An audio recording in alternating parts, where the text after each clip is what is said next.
अब political geography और political science दोनों में इंटर रिलेशन तो मिलेगा ही, बाय डिफॉल्ट मिलेगा। कंटेंट मैटर दोनों का अल्टीमेटली ओवरलैप करेगा, but approach of study same नहीं होता। अप्रोच ऑफ स्टडी में क्या डिफरेंस होता है, वही चीज हम जज आउट करते हैं इन जियो पॉलिटिकल आइडियाज। अब इसको कैसे विजुअलाइज करना थोड़ी देर के लिए समझेंगे। हम एक फ्लो चार्ट क्रिएट करेंगे, क्योंकि हमारे सिलेबस में तो खाली दो ही स्कॉलर्स हैं, हार्टलैंड प्रपाउंडर मैकिंडर और रिमलैंड प्रपाउंडर स्पाइकमैन, दो ही स्कॉलर्स हैं। बट जियोपॉलिटिकल आइडियाज के प्रपाउंडर्स बहुत लंबी चौड़ी है। As I take you to geographical thought just after covering up these two theories, आपको समझ में आएगा कि ज्योग्राफी और ज्योग्राफी की जेनेसिस जो है उसको हम 3rd century BC Greek scholars के साथ रिलेट करते हैं। बहुत रैंडम सीक्वेंस में कई बार हमारे स्टडी में आया। क्लाइमेटोलॉजी में थर्मल रीजन्स करा, तो थर्मल रीजन्स का पहला डिमार्केशन किसने दिया, ग्रीक स्कॉलर्स ने। ओशियानोग्राफी में हमने टाइड्स के बारे में पढ़ा, तो हमने आपको हिंट दिया कि Posidonius is considered to be the first oceanographer, he was again a Greek scholar. जब आप मॉनसून्स पढ़ रहे थे तो हमने बात किया, आप थोड़े से यंगर कंट्रीब्यूटर आ जाएंगे, मौसम, अरब स्कॉलर्स, किताब अल हिंद, अल बिरूनी। सो I have got prehistoric contributors as Greek, Roman and Arabs that have generated the foundation for almost every discipline, geography being no exception. But जो पॉलिटिकल आइडियाज है या जो पॉलिटिकल डोमेन है उसको pickup करने के लिए हमें थोड़ा सा मॉडर्न टाइम्स की तरफ आना पड़ा। मॉडर्न टाइम्स में आते आते वी हैड जर्मन स्कॉलर, उनका नाम है रैड्जल, फ्राइडरिच रैड्जल। ही propounded the concept of organic state। ध्यान से सुनना, समझने की कोशिश करना। जर्मन स्कॉलर हैं, जर्मन स्कॉलर नाम है फ्राइडरिच रैड्जल। अभी सिर्फ रैड्जल पकड़ो, थॉट में हम सारे नाम को जस्टिफाई करेंगे। जर्मन स्कॉलर रैड्जल ने पॉलिटिकल ज्योग्राफी को सही मायने में एक फाउंडेशन दिया या बिगिनिंग दिया when he in his, we call them monumental text, when he in his monumental text entitled political geography referred organic state concept. सुना है कभी? नहीं, ऑर्गेनिक स्टेट कंसेप्ट नहीं सुना है, पर जो इसका डीकोडिंग है उसको सुनते समय आपको जरूर किसी की याद आएगी।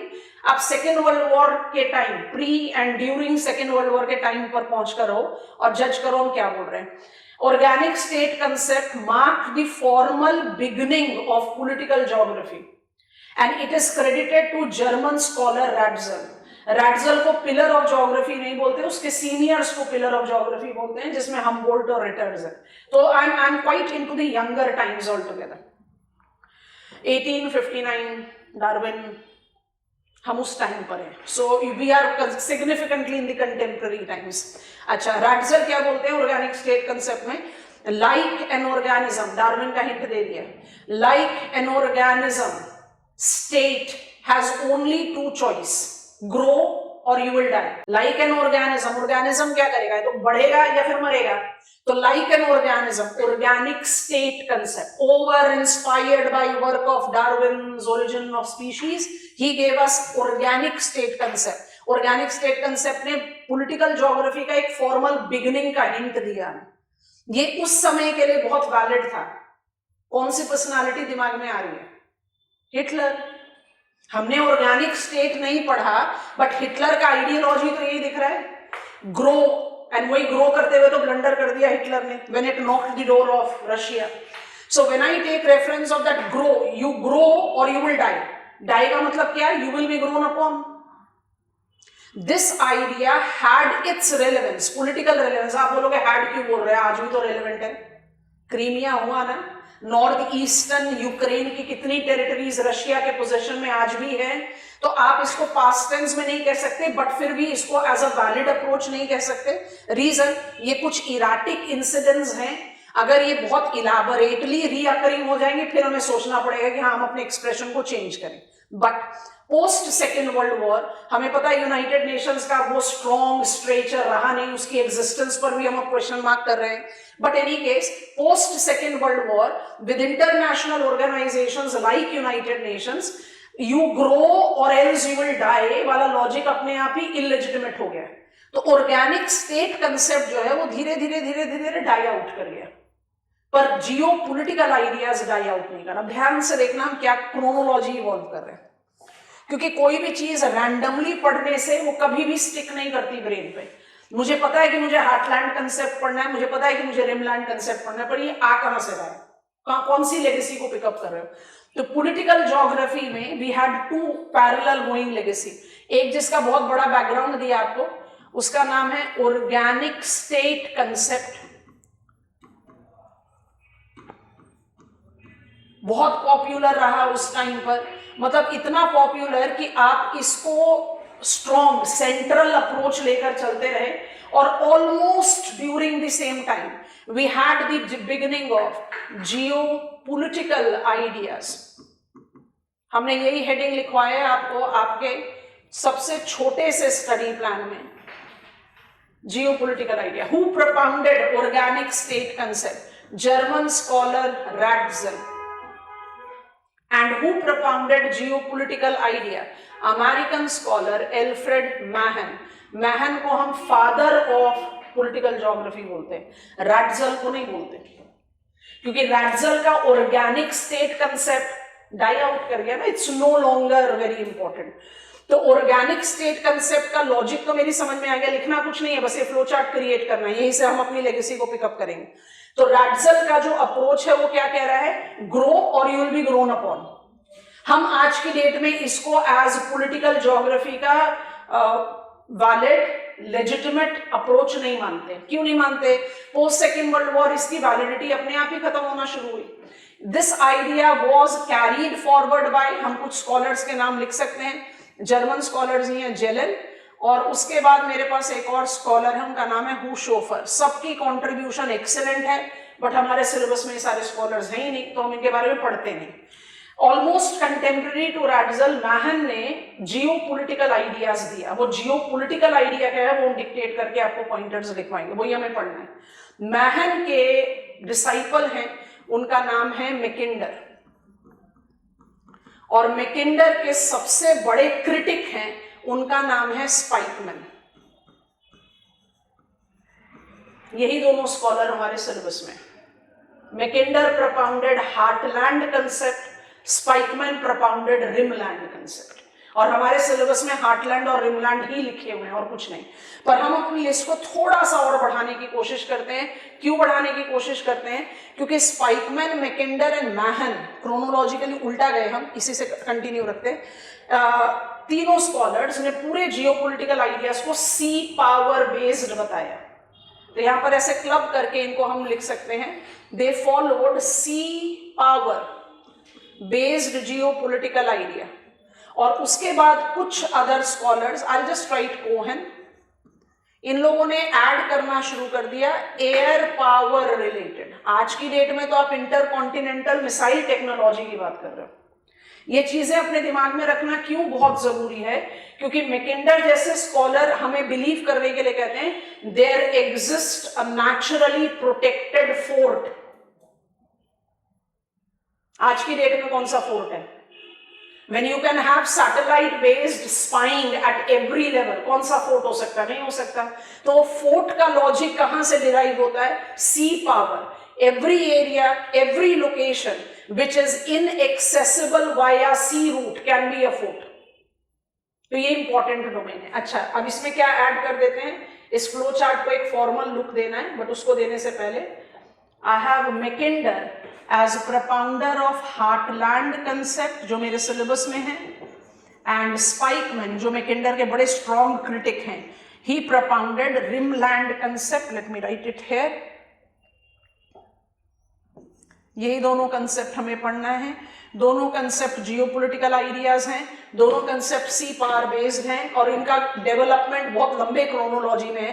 पहला वर्ड मैकिंडर का आया था 1904 में, और जो फाइनल अमेंडमेंट आया है वो 1944 में आया, 44 में स्पाइकमैन ने अपना रिमलैंड कंसेप्ट दिया। तो we are taking it up in the first half of 20th century.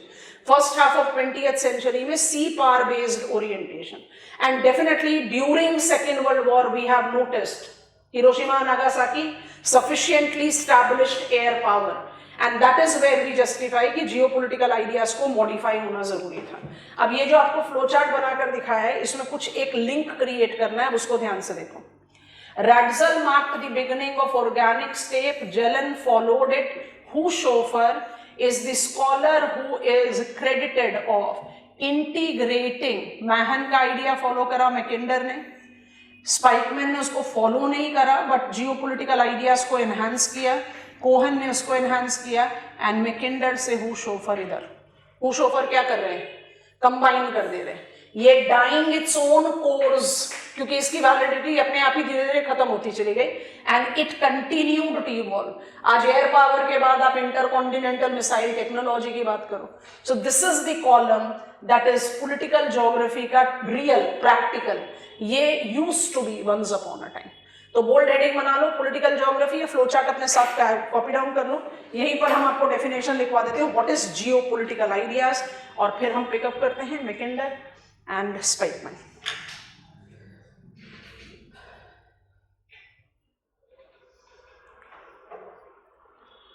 Taking up reference of Mackinder का concept या Spikeman का concept. Geopolitical ideas.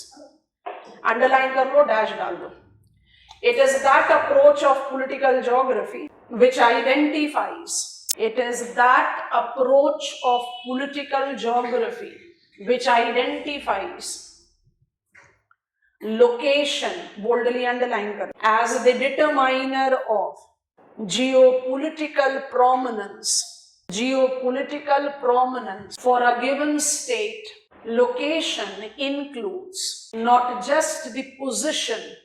Location includes not just the position, the global map, but also, boldly underline करेंगे, internal characteristics and possessions. पढ़ो क्या लिखा है आपने। Geopolitics organic state concept से अलग क्यों है? क्योंकि ऑर्गेनिक स्टेट कंसेप्ट तो कह रहा है कि लाइक एन ऑर्गेनिज्म बढ़ाओ अपने लिविंग स्पेस को, नहीं तो आपके ऊपर ही कोई बढ़ जाएगा। जियोपॉलिटिकल आइडियाज क्या कह रहा है? आपकी पॉलिटिकल प्रोमिनेंस आपकी लोकेशन से और आप क्या हो उससे बनती है। पढ़ लो दोनों पॉइंट को जल्दी से। India is geopolitically important, thus sensitive. Why India is geopolitically important and thus sensitive? Location of India at the head of Indian Ocean, which is the transitional ocean connecting Atlantic and Pacific. Is India geopolitically sensitive only because India is located at the southern edge of South Asia or northern edge of Indian Ocean basin? No. India is most populous country, technological powerhouse, that too cost competitive technological powerhouse, one of the major market economies. Come on, हमारा population size, that too youth population. तो मैं what I am and where I am, ये दो चीजों को याद रखना। What is geopolitics? It defines your political prominence as where you are and what you are. तो ये where you are and what you are has to maintain its validity even today. इसकी शुरुआत किसने की? Father of political geography Alfred Mahan. और Alfred मैहन कौन थे? American scholar. उनका डिसाइपल कौन है? उनका डिसाइपल मैकिंडर जो है वो ब्रिटिश स्कॉलर है। और मैकिंडर के कंसेप्ट को हमें पढ़ना है। तो हम मैकिंडर के कंसेप्ट को सीधा नहीं हेडिंग बनाते हार्टलैंड कंसेप्ट, हम बनाते हैं मैकिंडर्स जियोपॉलिटिकल आइडियाज। अब कहानी सुनो, उसके बाद पॉइंटर्स लिखवाएंगे। बहुत इजी गोइंग है बट इसको क्लैरिटी के साथ समझना बहुत जरूरी है। So it goes in 3 steps. कहानी 3 स्टेप्स में बढ़ेगी। Mackinder, disciple of Alfred Mahan and British scholar. 1904 में after getting training under Alfred Mahan designated as father of political geography, Mackinder ने 1904 में बिगिनिंग ऑफ 20th सेंचुरी, हम years पर कुछ ज्यादा प्रोमिनेंस देंगे, हम नॉर्मली देते हैं हर कंसेप्ट के साथ, बट यहाँ उसके पीछे कुछ और बड़ा हिडन रीजन है, तो हम ईयर्स पर बहुत ज्यादा फोकस करेंगे। तो 1904 में मेरे पास सबसे पहले मैकिंडर का आइडिया आया geopolitic. He presented it as a research paper, as a young research scholar, in front of what was that time very prestigious Royal Geographic Society. उस prestigious Royal Geographic Society के सामने जब इन्होंने अपना research paper present किया, and what was the title of research paper? Geographical Pivot of History. Pivot माने धुरी, node. The geographical pivot of history was the name of his research paper, और इस रिसर्च पेपर में इन्होंने क्या बताया, देखो जरा इसको ध्यान से, I am just opening up on map. इन्होंने दो चीजें स्पेसिफिकली बताई इस रिसर्च पेपर में। पहली चीज इन्होंने बताई पिवट एरिया। अब पिवट एरिया को ध्यान से नोटिस करेंगे, आप नोटिस करो कैस्पियन सी दिखाई दे रहा है यहाँ पर, मैप ऑफ वर्ल्ड इतना हम सब जानते हैं। तो I am taking it from river Volga, Volga याद आ रहा है, इधर से कैस्पियन पर जा रहा है, river Volga, and I am taking it till Siberia. Siberia में ध्यान से नोटिस करोगे आपका जो ये चुक्ची पेनिनसुला है और ये जो कमचटका पेनिनसुला, ये इंक्लूडेड नहीं है। आप पूरे कोस्टल एरिया ऑफ साइबेरिया पर नहीं जा रहे, इसको उन्होंने कहा पिवट एरिया। पिवट एरिया को जो बिल्कुल एनवलप कर रहा है उसको उन्होंने कहा इनर क्रिसेंट या मार्जिनल क्रिसेंट, और बाकी सबको कहा आउटर क्रिसेंट और इंसुलर क्रिसेंट। सो सबसे पहली चीज उन्होंने क्या करी, हैबिटेड वर्ल्ड को 3 पार्ट में डिवाइड कर दिया। मैप में दिख रहा है, थोड़ा सा जूम आउट कर दे तो आपको पूरा दिखाई देगा। उन्होंने हैबिटेड वर्ल्ड को क्या किया, 3 पार्ट में डिवाइड कर दिया, pivot, inner and outer crescent, in decreasing order of geopolitical relevance। क्यों? क्योंकि पिवट एरिया वो एरिया है जो नेचुरली फोर्टिफाइड टेरिटरी है। अब जरा ध्यान से पिवट एरिया की लोकेशन देखो, इसका जितना शोर लाइन आपको दिखाई दे रहा है, आर्कटिक ओशन, नोटिस करेंगे उसको नाम क्या दिया गया है, ICC. I do understand the change of climate, 90% plus of the ice cover of Arctic ocean is gone, और आज की डेट में हम वहां से नेविगेबल रूट्स निकालने की कोशिश कर रहे हैं, लेकिन जो कंसेप्ट प्रपाउंडिंग है वहां पर आप आर्कटिक ओशन को फ्रोजन नॉन नेविगेबल ओशन बता रहे हैं, और जो आपका पिवट एरिया है उसको छोड़कर कहीं और सी लाइन से कवर हो ही नहीं रहा।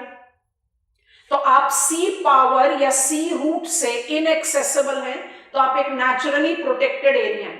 अच्छा, इसको इस तरह से जज करो, इंडिया का लैंड फ्रंटियर 15,200 किलोमीटर, सोच कर देखते हैं 15,200 होता है जब आप पाकिस्तान ऑक्यूपाइड कश्मीर, अक्साई चीन किसी को कंसिडर नहीं करते, और आप कंसिडर करते हो कि इंडिया का जो लैंड फ्रंट है वो 6 नहीं 7 कंट्रीज के साथ जुड़ता है, अफगानिस्तान इंक्लूडेड। अफगानिस्तान इंक्लूडेड तभी होगा जब आप पाकिस्तान ऑक्यूपाइड कश्मीर को रिकॉग्निशन नहीं दे रहे हो।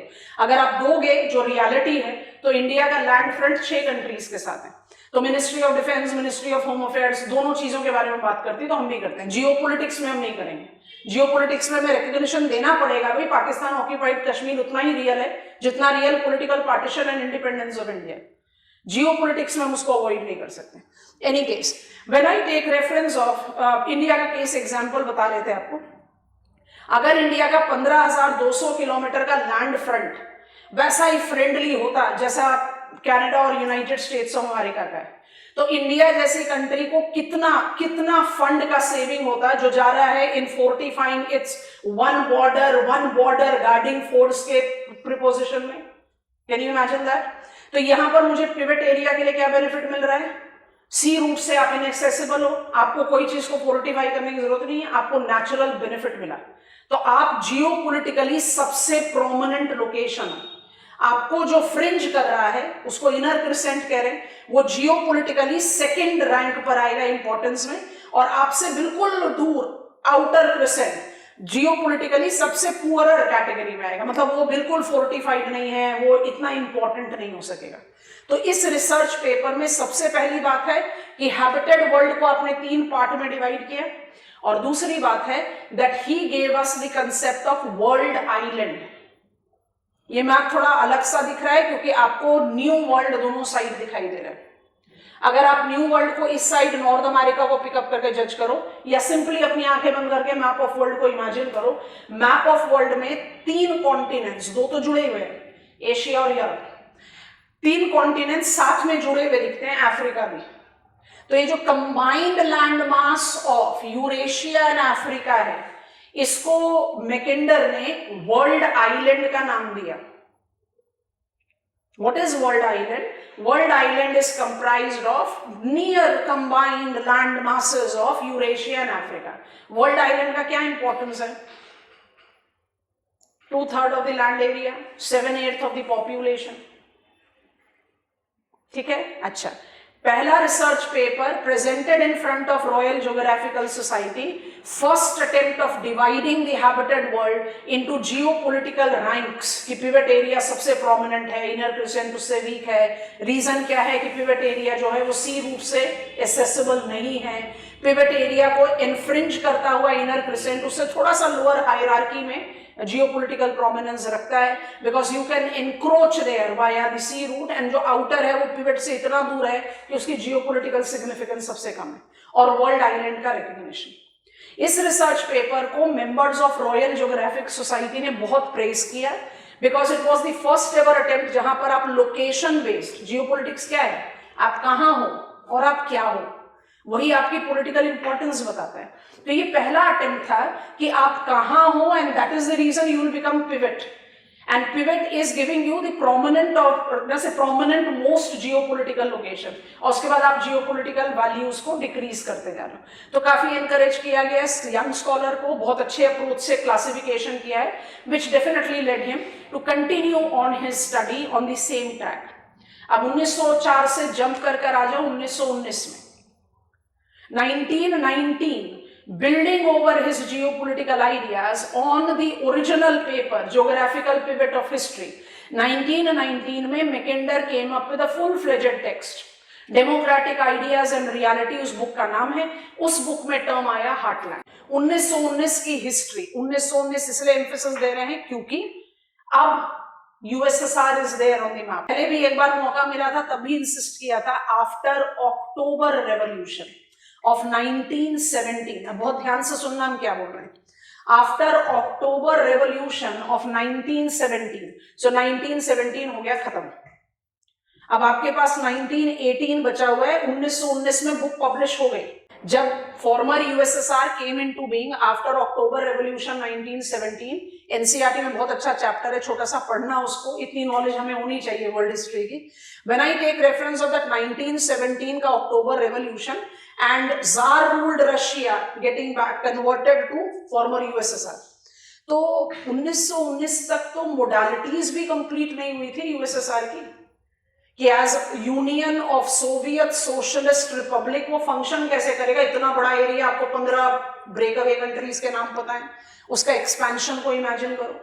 1921 तक तो मोडालिटीज भी कंप्लीट नहीं हुई थी यूएसएसआर की, और बुक कब पब्लिश हो गई, 1919 में। अब ध्यान से सुनना क्या बात कर रहे हैं। 1919 में पिवट एरिया को नाम दे दिया गया heartland. What is heart to your body will be heartland to global geopolitics. ये मेजरली कौन सा एरिया है, लार्जली पिवट एरिया को ही आप कंसिडर कर रहे हो, थोड़ा सा टेरिटोरियल स्ट्रेच बढ़ा दिया टू इनकॉर्पोरेट वो यूएसएसआर का पॉलिटिकल टेरिटरी, बट मुझे मेंटेन करना है I am inaccessible via sea route. तो हार्टलैंड क्या हुआ, पिवट एरिया को ऑलमोस्ट रीनेम किया गया। पिवट एरिया को नाम मिला heartland in 1919। What will be heart of human body will be heartland for global geopolitics। तो 1919 में ये प्रोजेक्शन आ रहा है कि farmer USSR being heartland of the global geopolitics will be torch bearer of every level of development. हमने क्यों इतना बड़ा बैकग्राउंड तैयार किया, क्योंकि 1919 में यूएसएसआर कहीं पर भी किसी भी पैरामीटर पर नोडल पॉइंट नहीं था, वो तो अपना ही पॉलिटिकल चेंज ओवर को बियर कर रहा था। तो मैकेंडर ने चीजें प्रोजेक्ट की कि मेरा हार्टलैंड, उसको बिलीव करो फॉर्मर यूएसएसआर, मेरा हार्टलैंड जो है वो इतना फेवरेबली लोकेटेड है that it will grow to become heart of global geopolitical growth. It grew to become world power. Why it will grow to become the heartland of global geopolitics? Because it will be torch bearer of agriculture, industrial, technological development, and it did so. So जब आप बात करते हो heartland concept की 1919 में, he gave us that projection which came out to be real. तो जब book publish हुई उस समय तो definitely because he was given the praise, अच्छा कवरेज है, यूएसएसआर का एग्जिस्टेंस और उसका ग्रोथ प्रूव करा कि हार्टलैंड कंसेप्ट प्रोपाउंडर मैकेंडर बहुत empirical study, practical approach of geopolitical idea दिया, plus he also emphasized very strongly on certain important real term evidences, जैसे यूरोपियन कंट्रीज का इंपॉर्टेंस का बढ़ना because of the opening up of Suez canal route, इसको वो ignore नहीं कर पाए 1919 के किताब में, और उसी प्रोमिनेंस के बढ़ने में German invasion on jar ruled Russia. आप बार बार कह रहे हो कि मेरा पिवेट या मेरा heartland protected, natural protected area है, तो उन्होंने कुछ प्रैक्टिकल एडिशंस दिए कि भाई मेरा जो पिवेट एरिया है वो सी रूट से तो बिल्कुल इनएसेसिबल है, but it can be encroached upon via Eurasian steppes. और वहीं 1919 के बुक में एक बड़ा पॉपुलर डिक्टम आया इनका, he who controls Eastern Europe will be controlling heartland, he who controls heartland will be controlling world island, and he who controls world island will be controlling world। तो क्या point बताया कि मेरे pivot area को आप Eurasian steppes से encroach कर सकते हो by giving recognition to what, by giving recognition to German invasion on Russia. So practicality के साथ इवॉल्व किया। 1919 में जब ये बुक आई और इस बुक ने हार्टलैंड को बड़ा स्ट्रांगली एस्टैब्लिश किया एज जियोपॉलिटिकल आइडिया, तो क्रिटिक्स भी इवॉल्व हुए। क्रिटिक्स ने कहना शुरू करा ये क्या है का हार्टलैंड है, ये तो एडवर्सिटी जोन है, ना आप यहाँ सी से कनेक्ट कर सकते हो, यहाँ फर्टाइल सॉइल है, ना फेवरेबल क्लाइमेट है, ना फेवरेबल रिलीफ है, ह्यूमन पॉपुलेशन भी नहीं है, आप इसको किस तरह से हार्टलैंड कर सकते हो। क्रिटिक्स इवॉल्व हुए, बट क्रिटिक्स को सुन कौन रहा था? जो 1919 में प्रिडिक्ट किया गया वो तो फॉर्मर यूएसएसआर ने leaps and bounds of growth से प्रूव कर दिया कि वो हार्टलैंड है, वो लिविंग हार्टलैंड था।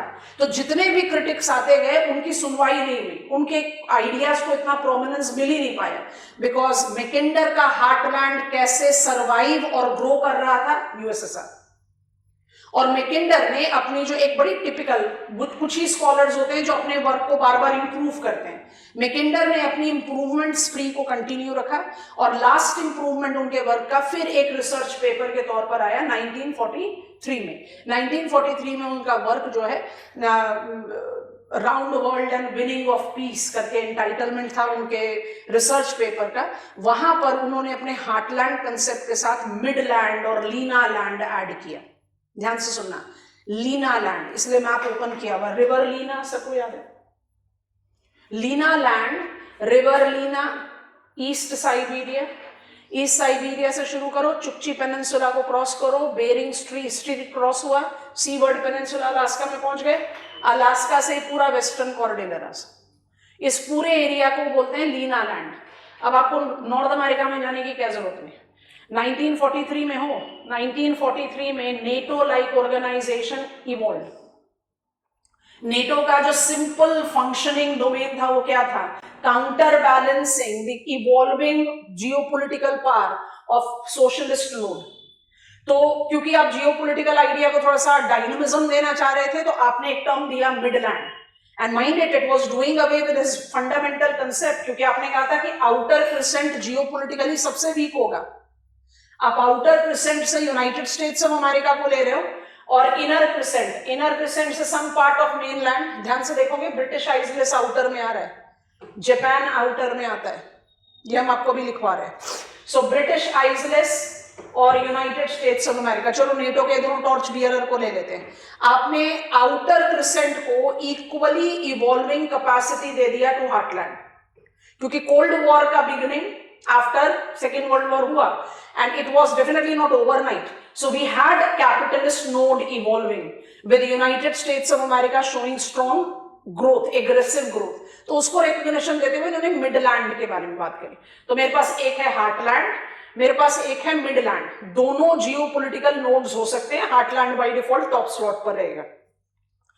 अपने क्रिटिक्स को चुप कराने के लिए कहते हैं हार्टलैंड और मिडलैंड दोनों जियोपॉलिटिकल नोड है, दोनों में कुछ कुछ एडवर्सिटी जोन है, हो सकते हैं, क्या प्रॉब्लम है। तो इस कंटेक्स्ट में उन्होंने लीना लैंड को रिकॉग्निशन दिया। तो लीना लैंड क्या है, adversity zone in heartland as well as in midland. तो कौन से बेल्ट को इन्होंने लीना लैंड नाम दिया, east Siberia, via Bering strait, Alaska, western coordinate. ये है मैकिंडर का कंसेप्ट, जियोपॉलिटिकल आइडिया। पिवेट से हार्टलैंड, हार्टलैंड से मिडलैंड एंड लीन। और इनका जो क्रिटिसिज्म है उसी पर बेस्ड स्पाइकमैन ने अपना रिमलैंड कंसेप्ट डेवलप किया। वहां हम अभी आपको लेकर नहीं जा रहे। आपको एक सिनॉप्सिस क्लियर हुआ? हम इनके पॉइंटर्स क्रिएट कर रहे हैं, जल्दी जल्दी से कर रहे हैं। मैप आपके सामने एक दूसरा मैप भी दिखाएंगे क्योंकि वो रिलेटिविटी में आपको ज्यादा आसानी से समझने में मदद करेगा। तो की पॉइंटर्स को तैयार कर लेते हैं और उसका जल्दी से क्विक पॉइंट्स पे इसको लिखेंगे। कंसेप्ट समझने में कहीं कोई परेशानी नहीं है। आंसर आप किस तरीके से, क्योंकि क्वेश्चंस किस तरीके के पूछेगा एग्जामिनेशन में। Heartland is reviving itself in global geopolitics, comment. अब अगर हार्टलैंड को सीधा सीधा रिलेट कर रहे हैं फॉर्मर यूएसएसआर से, तो हार्टलैंड तो 1991 में खत्म हो गया। अब उसके रिवाइवल को कैसे आंसर करेंगे? तो जब तक आपको हार्टलैंड का फंडामेंटल्स नहीं पता, आप इस तरह के क्वेश्चन का आंसर नहीं दे पाएंगे। So we are taking Mackinder's geopolitical ideas.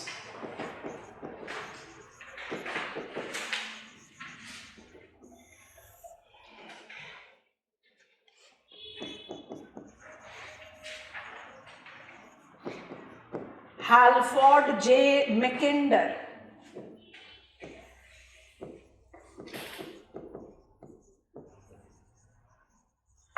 British disciple of Alfred Mahan, father of political geography.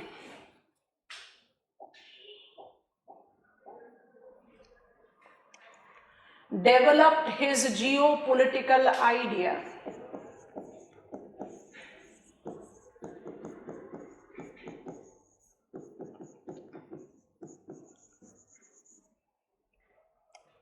in a long chronological sequence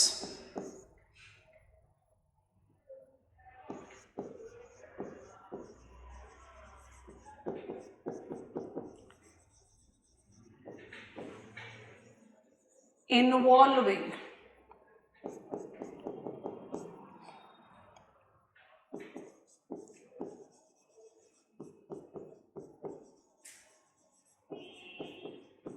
research papers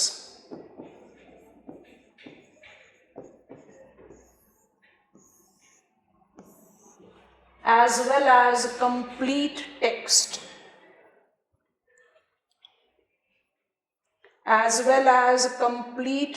कौन कौन से स्टेप? बड़ा लॉन्ग क्रोनोलॉजिकल ब्लॉक है।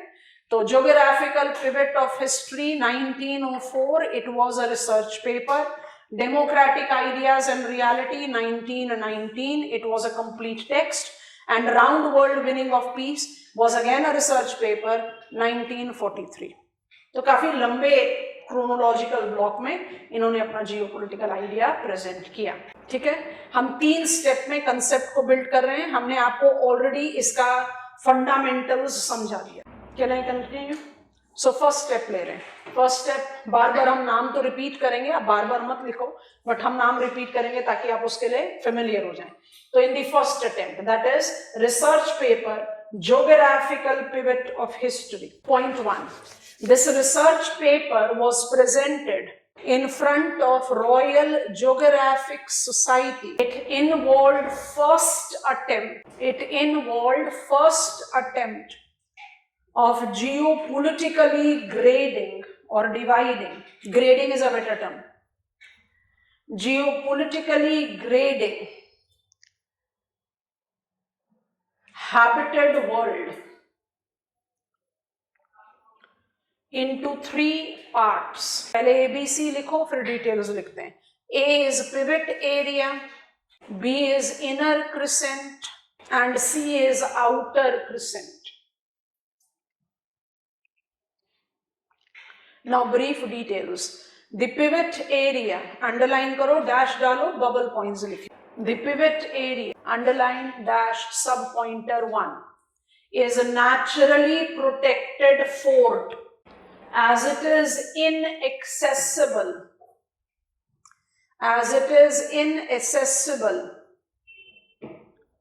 via sea route. It included the area from river Volga to eastern Siberia, bracket में जरूर लिखेंगे, except Chukchi and Kamchatka Peninsula. Towards north, it is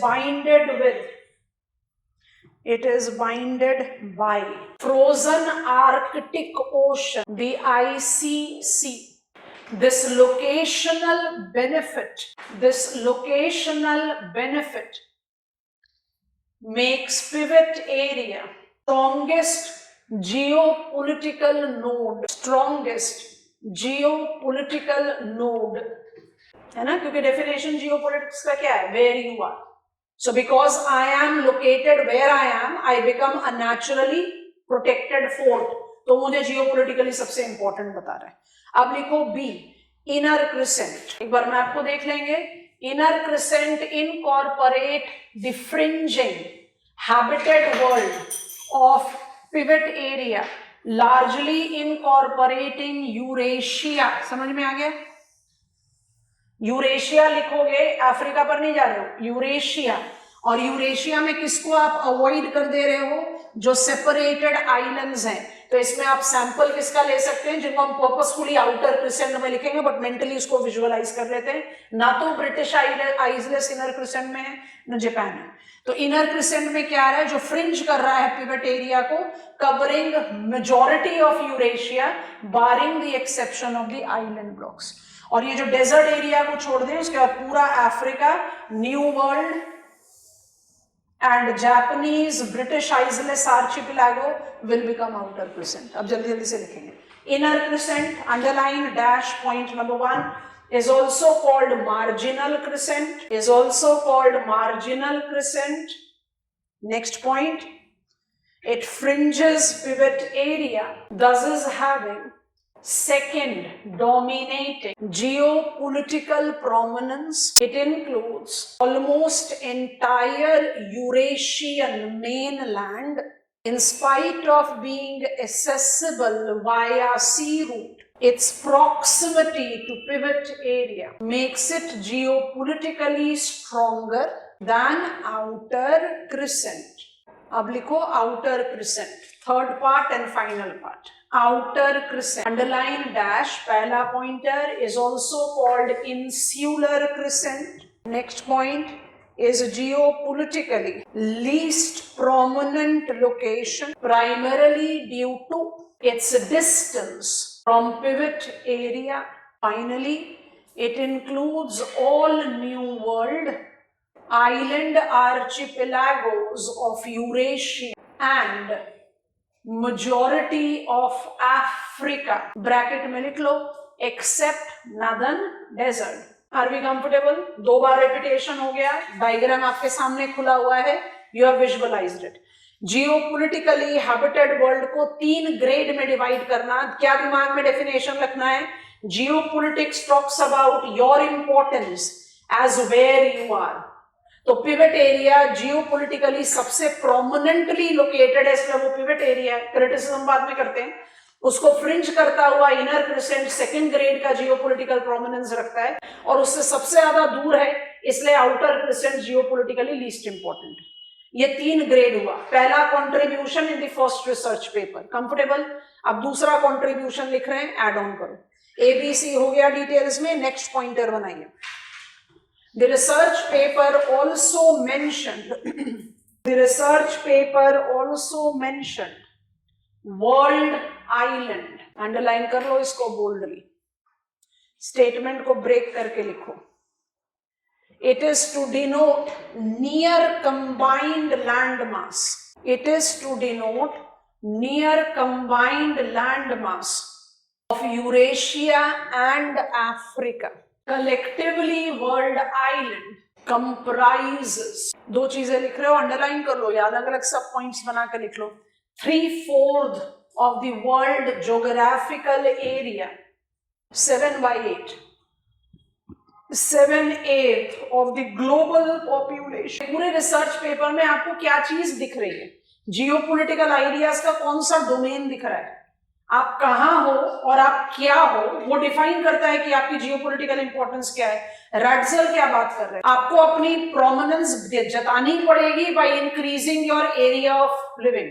like an organism grow, otherwise you will be grown upon मतलब कि अपनी identity खो दोगे। तो आपको अपनी जियोपॉलिटिकल प्रोमिनेंस, पॉलिटिकल ज्योग्राफी में ऑर्गेनिक स्टेट कंसेप्ट मुझे क्या जस्टिफिकेशन दे रहा है कि मुझे अपनी जियोपॉलिटिकल प्रोमिनेंस बताने के लिए एरिया इंक्रीज करना पड़ेगा, कि इंडिया को अपना जियोपॉलिटिकल वर्थ बताने के लिए बांग्लादेश और पाकिस्तान को एनेक्स करना पड़ेगा। हम इंटरेस्टेड ही नहीं है करने में। हम अपना वर्थ कैसे जस्टिफाई करेंगे? अपनी कैपेसिटी को बिल्टअप करके। तो जियोपॉलिटिकल आइडिया ज्यादा लेजिटिमेट है, ज्यादा लॉजिकल है। तो आप कहां हो और आप क्या हो, वो चीज कंस्ट्रक्ट हुई यहां पर। इन चीजों को याद रखना तब रैशनल हो जाता है जब आप बेसिक समझो। इसलिए हमने आपको 2 लाइन का डेफिनेशन शुरू में लिखवा दिया। तो ये जो आपका रिसर्च पेपर है उसने कहीं एक बड़ा मैसिव explanation दिया of what you are and where you are defines your geopolitical prominence or your geopolitical importance. I think this is comfortable. Star mark के साथ रिसर्च पेपर को कंप्लीट कर रहे हैं, एक स्टेटमेंट बस ऐड करोगे। Strongly appreciated by members of Royal Geographic Society, Mackinder inspired to continue to build on his geopolitical ideas. ठीक है, हम आ गए स्टेप नंबर 2 पर। टाइम गैप बहुत बड़ा है और इस टाइम गैप में Mackinder continued to build up on his geopolitical idea. So what is step number 2? Step number 2 is a complete geopolitical text named Democratic Ideas and Reality, published in 1919. So हम step 2 पर Mackinder के geopolitical ideas को construct करें। So block number 2, point number 1, elaborate empirical studies to enrich his geopolitical ideas in the lines of his research paper, along with 2 arrows बनाकर लिख लो या 2 pointers बनाकर लिख लो। तो in the lines of his research paper, along with 2 elaborate observations, 2 column बना लीजिए। Observation A, increasing prominence of European countries due to Suez Canal trade route.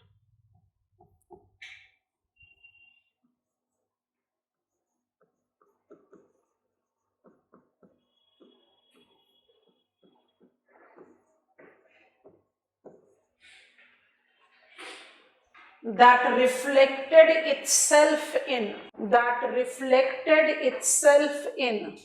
German invasion on Tsar-ruled Russia.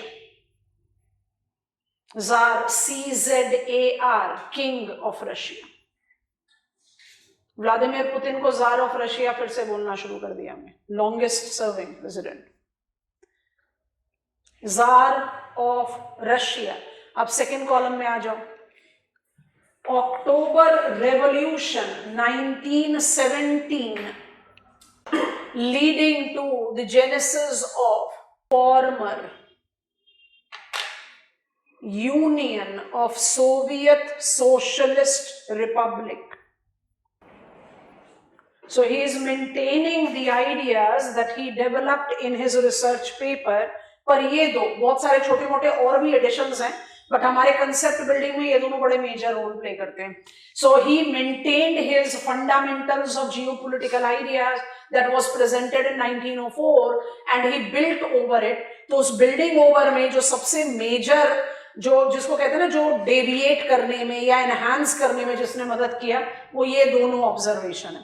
क्योंकि आपका जो involve time है वो काफी बड़ा है, तो there were many developments that he took into consideration. ये दोनों डेवलपमेंट सबसे इंपॉर्टेंट है, ठीक है। अब इसके बेसिस पर हमारा जियोपॉलिटिकल आइडिया कैसे इवॉल्व हुआ, नेक्स्ट पॉइंटर बनाएंगे। This text marked the introduction of term heartland, underline कर दो बोल्डली, ब्रैकेट में इसको लिख लो, in place of pivot area. It was projected, projected को ना बहुत बोल्डली अंडरलाइन कर लीजिए या बबल में डाल। इट वाज प्रोजेक्टेड, वो रियल नहीं था, ये प्रोजेक्शन है। 1919 में यूएसएसआर वर्ल्ड पार नहीं था। It was projected, so bubble में डाल दिया, डैश डाल दो, सब पॉइंटर्स बनाना शुरू करो। That heartland will be node of global geopolitics because of its locational benefit. Because of its locational benefit. The naturally fortified domain was eased by Mackinder in giving recognition to Eurasian steppes, from where heartland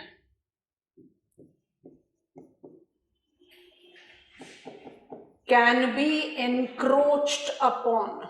Break the statement and write. He thereby came up with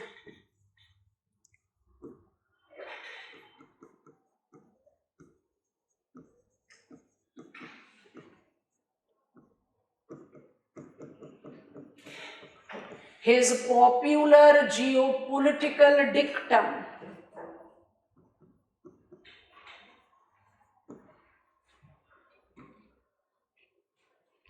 quotes and quotes में 3 line में लिखेंगे, जैसे हमने आपको lead दे दिया. He who controls Eastern Europe,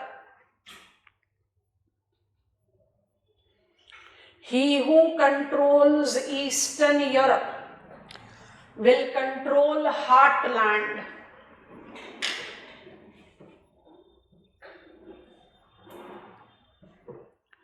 next time में लिखो, he who controls heartland will control world island. And finally, he who controls world island will be controlling the world. क्योंकि याद करो वर्ल्ड आइलैंड क्या है, 2/3 of the land, 7/8 of the population. हो गया. तो दो जो एडिशन आई वो कहां से आई? यूएसएसआर केम इनटू बीइंग, उसको आप इग्नोर नहीं कर सकते थे. और आपने यूएसएसआर कमिंग इनटू बीइंग को प्रोजेक्ट किया कि हार्टलैंड बनेगा ये वर्ल्ड जियोपॉलिटिक्स का.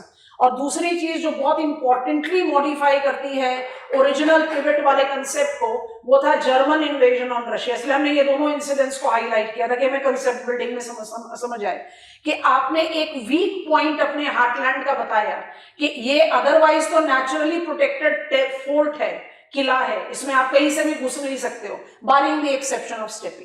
तो controller of Eastern Europe will be controlling heartland, 10 world island, 10 world. I hope it is comfortable. तो ये जियोपॉलिटिकल प्रोमिनेंस को जस्टिफाई कर रहा है. ठीक है. स्टार मार्क के साथ इस ब्लॉक को खत्म करेंगे, स्टार मार्क डालेंगे.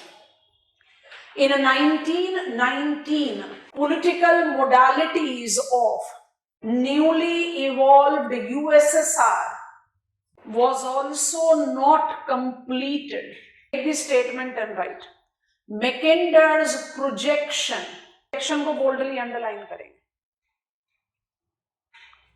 of it becoming heartland proved real, with former USSR registering leaps and bounds of growth technologically, economically and demographically. Put a dash and write down. Evolving as socialist world power. Evolving as socialist world power. Put a dash and write down. The heartland. समझ में आ गया? आप इस scholar को ये credit तो जरूरी दोगे. एक तो होता है concept banana with something which is real, एक होता है अपने कंसेप्ट में कोई चीज प्रोजेक्ट की और आपका वो प्रोजेक्शन रियल हो गया. हार्टलैंड तो ट्रूली ग्रो करके हार्टलैंड बना. तो आपने सही प्रिडिक्ट किया क्योंकि आपने सही स्टडी किया.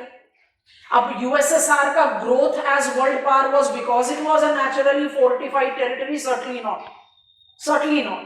बट क्योंकि हार्टलैंड को आप यूएसएसआर के साथ रिलेट कर रहे हो और यूएसएसआर ने leaps and bounds of not looking back at all इतना मैसिव ग्रोथ मोमेंटम लिया and it disintegrated being a world power.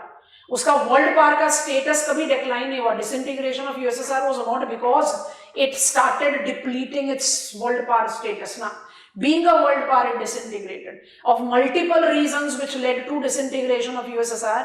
जो सबसे मेजर रीजन था वो सोशलिज्म ही था कि आप इतनी मेहनत भी करते हो तो भी क्या, आप अपनी कोई प्राइवेट प्रॉपर्टी, कोई कंपटीशन का लॉजिक ही नहीं है. अब आपसे ये बात कही जाए कि आप ही हो एक अकेले जो यूपीएससी की तैयारी करो और आप ही बैठोगे एग्जामिनेशन में, आप पढ़ोगे क्यों? इतना कंपटीशन है तभी तो झक मार रहे हो, सारी चीजें पढ़ रहे हो। तो पॉइंट ये है ना कि कंपटीशन आपको ग्रोथ मोमेंटम देता है, वर्क करने की कैपेसिटी। और कंपटीशन क्यों होगा? Because I want to achieve something. वो मेरा सेल्फ हो ही नहीं सकता सोशलिज्म में। तो एक कहीं कंपटीशन का बड़ा मेजर प्रॉब्लम था। दूसरा, only religion that was given state recognition was socialism. Public preaching of religion and public practice of religion was completely prohibited. अब रिकॉल करो कि 5 central Asian country truly Islamic हैं। काउकासस स्टेट में Islamic with some share of Orthodox Christianity है। जो बाकी break away countries हैं वो सारी ऑर्थोडॉक्स हैं। साइबेरिया जो है वो एनिमिज्म के साथ जाएगा, ट्राइबल रिलीजन के साथ जाएगा। इतनी कल्चरल डाइवर्सिटी, बट आप कौन सा रिलीजन फॉलो कर रहे हो? सोशलिज्म। और तीसरा सबसे इंपॉर्टेंट पॉइंट जो एसोसिएट किया जाता है डिसइंटीग्रेशन के साथ, वो बाय डिफॉल्ट रिलेट करता है आज भी। आप कितने ब्रेक अवे कंट्रीज को, और माइंड करके चलना, पहला कि आप वर्ल्ड पावर की बात कर रहे हो, और दूसरा आप सोशलिस्ट वर्ल्ड पावर की बात कर रहे हो। कैपिटलिस्ट हो तो फिर भी समझ में आता है, सोशलिस्ट वर्ल्ड पावर की बात कर रहे हो। वर्ल्ड पावर का हिस्सा होने के बावजूद भी मोल्दोवा तो आज भी मैप ऑफ वर्ल्ड में नहीं जाना जाता, बेलारूस आज भी मैप ऑफ वर्ल्ड में नहीं जाना जाता, रशिया जिसको torch bearer of former USSR बोलते हैं, उसका साइबेरियन रीजन आज भी अंडर डेवलप्ड है। 5 break away central Asian countries में कजाकिस्तान को छोड़ दो तो किर्गिस्तान, तुर्कमेनिस्तान, ताजिकिस्तान और उज्बेकिस्तान अभी भी मैप ऑफ वर्ल्ड में बड़ा पार्शियली नोन है, सोशलिस्ट वर्ल्ड पावर का हिस्सा होने पर भी। तो तीसरा रीजन डिसइंटीग्रेशन का ये था कि Estonia, Latvia, Lithuania, European Russia, Ukraine are doing everything, और बाकी सब खाली बैठकर खा रहे हैं। काम हम कर रहे हैं, खा आप रहे हो, you know that kind of thing. So why should I not get the credit of what I am doing?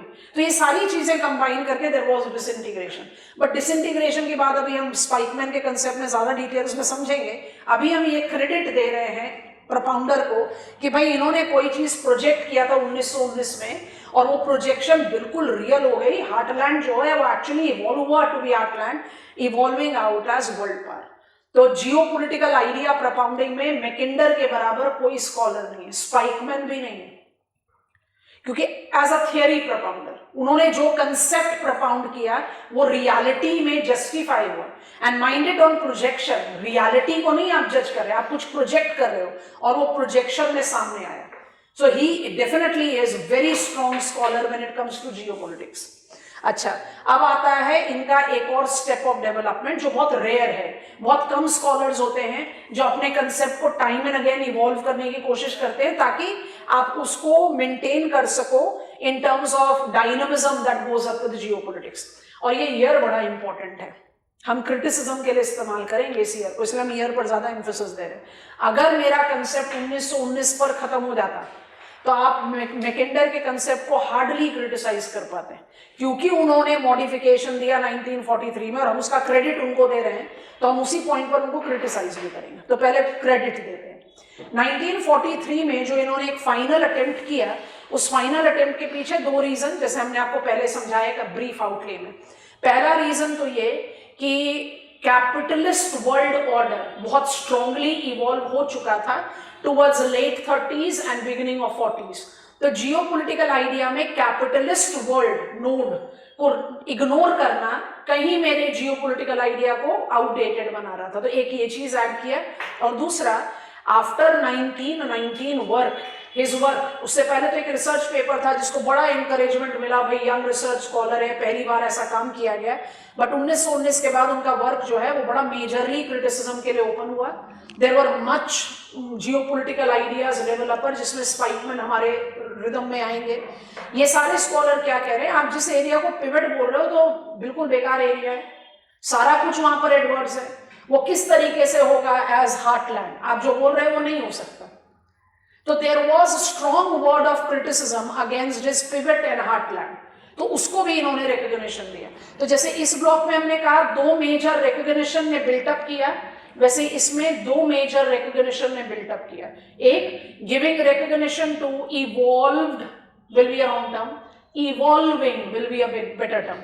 Giving recognition to evolving capitalist node to somewhere counterbalance the growing prominence of socialist node are heartland former USSR, और दूसरा somewhere trying to silent his critic by recognizing, है ना adversity zone है, उससे फर्क क्या पड़ता है, हार्टलैंड फिर भी हार्टलैंड है, मिडलैंड फिर भी मिडलैंड है. So he gave recognition to those adversity areas as Lena land. तो इस रिसर्च पेपर में मेरे पास दो टर्म्स आ रहे हैं. कौन से टर्म्स आ रहे हैं? एक आएगा मिडलैंड और एक आएगा लीना लैंड. चलिए अब पहुंच जाते हैं स्टेप नंबर 3 में क्विक पॉइंटर्स के लिए. In the last attempt of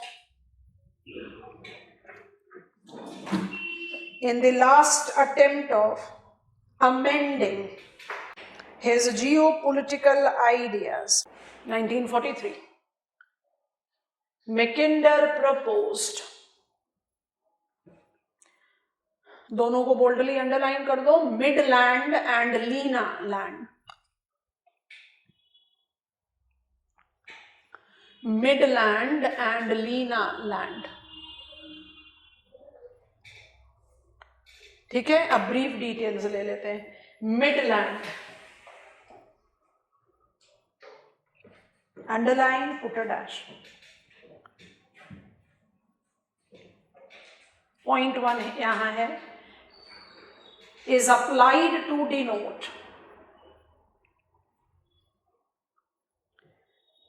evolving capitalist geopolitical node, put a dash and write down, NATO, North Atlantic Treaty Organization, NATO, bracket, USA and United Kingdom, close the bracket, the constituents of Outer Crescent. Lena land in comparison represented, boldly underline करेंगे, adversity zones that prevails both in heartland as well as midland. Take this statement and write, the term has been applied to denote, the term has been applied to denote eastern Siberia from river Lena, including Kamchatka and Chukchi peninsulas of Siberia, via Bering Strait to Alaska, extending up to western Cordilleras. ठीक है, break the statement and write, it was an attempt to silence his critics. It was an attempt to silence his critics who were emphasizing that proposed heartland is adversity zone. ठीक है, तो आपने कोशिश करी कि भाई ठीक है, आप बोल रहे हैं एडवर्सिटी, हम रिकॉग्निशन दे देते हैं, एडवर्सिटी है, बट एडवर्सिटी होने के बावजूद भी क्या हुआ, एक बन गया मिडलैंड, एक है हार्टलैंड. और ये तो फैक्ट था that by 40s we had those evolving nodes. तभी तो 45 के बाद फिर कोल्ड वॉर शुरू हो गया. ओवरनाइट कोई भी चीज नहीं होती, it comes up with the evolution. पर यूनाइटेड स्टेट्स ऑफ अमेरिका ने तो अपनी प्रेजेंस फील कराना शुरू कर दिया था from the first world war, very briefly. Second world war के टाइम पे तो बहुत डोमिनेंटली. तो there was the point of giving recognition to a very significant node that was evolving, और यूएसएसआर बाय डिफॉल्ट इवॉल्व कर रहा था. तो आप क्या करना चाह रहे थे, आप अपने क्रिटिक्स को चुप कराना चाह रहे थे. ठीक है भाई, एडवर्सिटी है, मैंने नहीं बताया, आप बोल रहे हो, चलो बता देते हैं. पर एडवर्सिटी बताने के बाद भी, लीना लैंड होने के बाद भी क्या फर्क पड़ रहा है, हार्टलैंड भी है और मिडलैंड भी. So my concept includes pivot, heartland, inner and outer crescent, it includes world island and it includes midland and Lena land. बस ये कंसेप्ट है आपका. मेरे ख्याल से 2 बार हो गया, बहुत आराम से समझ में आ गया. हमने अप्रेजल एज प्रोज साथ साथ में ले लिया. मैकिंडर के कंसेप्ट को आप पॉजिटिव एज कैसे देते हो, ये इंपॉर्टेंट स्टेप आ गया बच्चों. मैकिंडर के कंसेप्ट को आप पॉजिटिव एज कैसे देते हो, कि उन्होंने एक कंसेप्ट प्रोपाउंडर के तौर पर जो प्रोजेक्ट किया वो रियली आ गया. रियली कैसे आ गया, फॉर्मर यूएसएसआर, वो हमने पहले ही लिख लिया, तो हम दोबारा नहीं लिखेंगे. तो वो as a concept propounder we definitely give him the credit, बहुत मेजरली क्रेडिट देते हैं, that he is one of the scholars who have created and established geopolitical idea the way it is recognized today. Of course time के factor में आप कहोगे आज सी power थोड़ी related है, आज तो मिसाइल टेक्नोलॉजी का टाइम है तो ये ऐसा फोर्ट कुछ नहीं हो सकता etcetera, but that is time factor. मेरे पास फॉर्मर यूएसएसआर था, बट फिर भी मैकेंडर के कंसेप्ट को हम क्रिटिसाइज करते हैं। अब इस क्रिटिसिज्म जो कॉन्स है वो मुझे रिमलैंड कंसेप्ट पर ले जाएगा। बहुत इंटरेस्टिंग पॉइंट्स ऑफ क्रिटिसिज्म है इसमें। हम आपको एक बड़ा इंपॉर्टेंट कार्टोग्राफिक अप्रोच भी समझाएंगे, तो थोड़ा सा विजुअलाइज करते हैं। कंसेप्ट क्लियर हो गया, पॉइंटर्स क्रिएट करेंगे, पहले समझते हैं। Okay, I am going back to my board. यहीं पर ही देखें, हमने आपको बता दिया 43 को बहुत प्रोमिनेंटली लेना, यहीं से शुरू करते हैं। अगर मैकेंडर ने अपना आइडिया 1919 में खत्म कर दिया होता तो जो इनका क्रिटिसिज्म है, जो इनका पॉइंट्स ऑफ एडवर्सिटी है, उसका पहला पॉइंट जो है वो वैलिड नहीं होता। पहला पॉइंट जो है वो स्कॉलर्स लाइक सेवर्सकी, लिस्ट में आपको नाम दिया था, Cohen, Sprout, they are the subsequent geopolitical ideas propounder. वो कहते हैं ये कंसेप्ट जो है वो ओवर जनरलाइजेशन है। आप बोलोगे ओवर जनरलाइजेशन किस तरह का क्रिटिसिज्म हुआ? थियरी तो बाय डिफॉल्ट जनरलाइजेशन होगी, प्रोपाउंडर यही तो कह रहे हैं कि वो कंसेप्ट क्रिएट कर रहे हैं, तो ये ओवर जनरलाइजेशन का क्या मतलब है? आपने अपने जियोपॉलिटिकल आइडिया को 1943 में अमेंड किया और 6 और 9 अगस्त 1945 को हिरोशिमा एंड नागासाकी रिस्पेक्टिवली हुआ। इसका मतलब 40s तक एयर पावर बहुत स्ट्रांगली डेवलप हो चुकी थी। आप क्रेडिट ले रहे हो कि आपने मिडलैंड को रिकॉग्निशन दिया, तो आपको ये क्रिटिसिज्म भी बियर करना पड़ेगा कि आपने जानबूझकर एयर पावर को अपने कंसेप्ट में जगह नहीं दी, क्योंकि अगर आप वो दे देते तो आपका जो फंडामेंटल नेचुरली फोर्टिफाइड टेरिटरी हो तो जीरो हो जाता। हो गया पॉइंट ऑफ क्रिटिसिज्म, बड़ा लॉजिकल पॉइंट ऑफ क्रिटिसिज्म है। दूसरा पॉइंट ऑफ क्रिटिसिज्म जो एसोसिएट होता है वो होता है यूज ऑफ मर्केटर्स प्रोजेक्शन। अब ये मुझे आपको थोड़ा सा एक्सप्लेन करना पड़ेगा। प्रोजेक्शन जो है वो टेक्निक ऑफ ड्राइंग, मर्केटर्स प्रोजेक्शन। आपके पास आप जो वेदर मैप देखते हो जो आईएमडी रिलीज करता है, सारे लीडिंग डेलीज में छपता है सेकंड पेज पर, वो जो इंडिया का मैप है वो मर्केटर्स प्रोजेक्शन पर है। आईएमडी जो प्रोजेक्शन लेता है वो मर्केटर्स है। आज की डेट में भी आप जितने भी ट्रेड रूट्स वाले मैप देखते हो, 19th सेंचुरी पार एक्सीलेंट मैप कहा जाता है, क्लासिकल फेस का मैप है।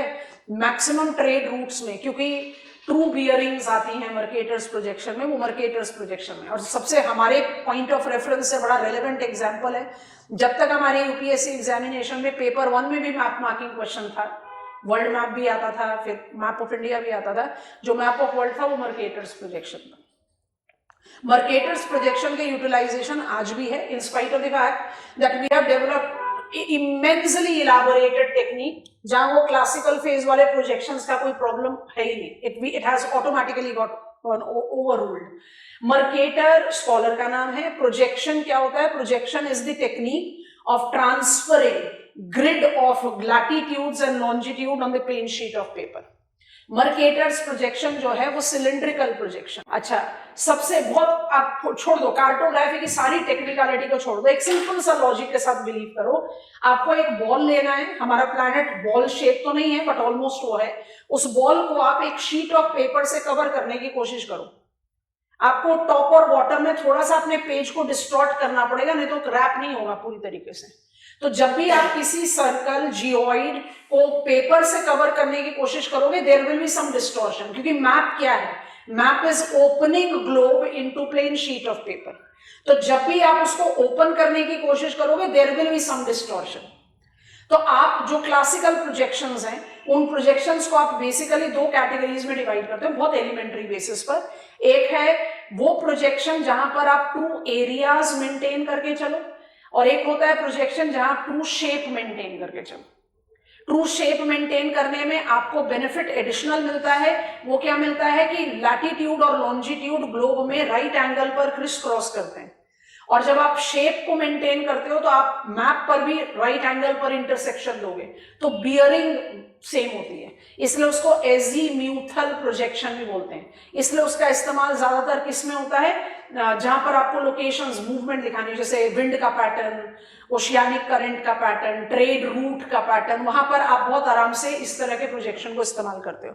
तो सिलेंड्रिकल प्रोजेक्शन दो तरीके के हो सकते हैं। एक प्रोजेक्शन को बोलते हैं ट्रू एरिया। अब ज्यादा ना तो मैथमेटिकल डिटेल्स में जाना है ना कार्टोग्राफी के, पर ये पॉइंट ऑफ क्रिटिसिज्म क्यों है, बड़ा इंटरेस्टिंग पॉइंट ऑफ क्रिटिसिज्म है। एक को बोलते हैं ट्रू शेप। हम इमेज आपको दिखाएंगे, बट पहले आप लेमैन्स पर्सपेक्टिव में समझो। अच्छा, area, length into breadth, cylindrical projection है।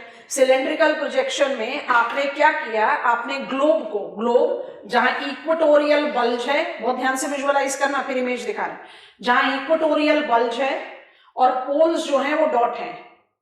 जब आप उसको ओपन कर रहे हो एज सिलेंडर, माने आप उसको एक रेक्टेंगल में ओपन कर रहे हो, तो एक तो इनएविटेबल एग्जैजरेशन आप कर ही रहे। वो क्या कर रहे हैं, आप ईस्ट वेस्ट पोल्स को इक्वेटर के बराबर बना दे रहे हो। समझ में आ रहा है, दोबारा रिपीट कर रहे हैं। ग्लोब को आप जब सिलेंड्रिकल प्रोजेक्शन में ट्रांसफर करते हो ऑन मैप, तो एक इनएविटेबल एरर आता ही है। वो क्या आता है, आपने ग्लोब को, जहां पोल एक डॉट है और इक्वेटर आपका लार्जेस्ट सर्कल है, जैसे ही आपने उसको सिलेंडर पर ओपन किया तो आपका पोल जो है वो इक्वेटर के बराबर के लेंथ का हो जाएगा। सिलेंड्रिकल प्रोजेक्शन में ये एक इनएविटेबल एरर आएगा। अब इस एरर को आप कंट्रोल करने की कोशिश करते हो, डिपेंडिंग ऑन आप किस पर्पस के लिए वो प्रोजेक्शन बना रहे हो। यहां पर मेरे पास दो कैटेगरीज आ गई। अब अगर हम कहते हैं cylindrical projection as true area, तो जैसे आप इक्वेटर से पोल की तरफ जा रहे हो, you have got exaggerated east west extension. Equator पर बिल्कुल सही है, बट उसके बाद जैसे जैसे साइन ऑफ लैटिट्यूड इंक्रीज होता जाएगा, क्या हो रहा है, आपका जो ईस्ट वेस्ट है, आप उसको लेंथ पकड़ो, लेंथ में एग्जैजरेशन होती चली जा रही है। आपको एरिया मेंटेन करना है, तो आप उसको किस तरह से कंपनसेट करोगे। जैसे जैसे साइन ऑफ लैटिट्यूड बढ़ता जाएगा, लेंथ बढ़ता जा रहा है, एग्जैजरेशन होता जा रहा है, तो एरिया को मेंटेन करने के लिए आप क्या करोगे, ब्रेथ को कम करते जाओगे। Area equals length into breadth. Length तो इनएविटेबल है, वो तो बढ़ेगा ही, तो आप लेंथ को बढ़ा चुके हो, तो आप क्या करोगे, ब्रेथ को कम करते जाओगे। इसका मतलब क्या है, इमेजिन करो, ऐसा प्रोजेक्शन बनेगा जहां जैसे आप इक्वेटर से पोल की तरफ जाओगे, आपका डिस्टेंस बिटवीन लैटिट्यूड्स घटता चला जाएगा। इसका मतलब क्या होगा, सोच कर देखो। ग्रीनलैंड को इमेजिन करो, ऐसे करके उसको खींच दिया और ऐसे करके स्क्वीज कर दिया।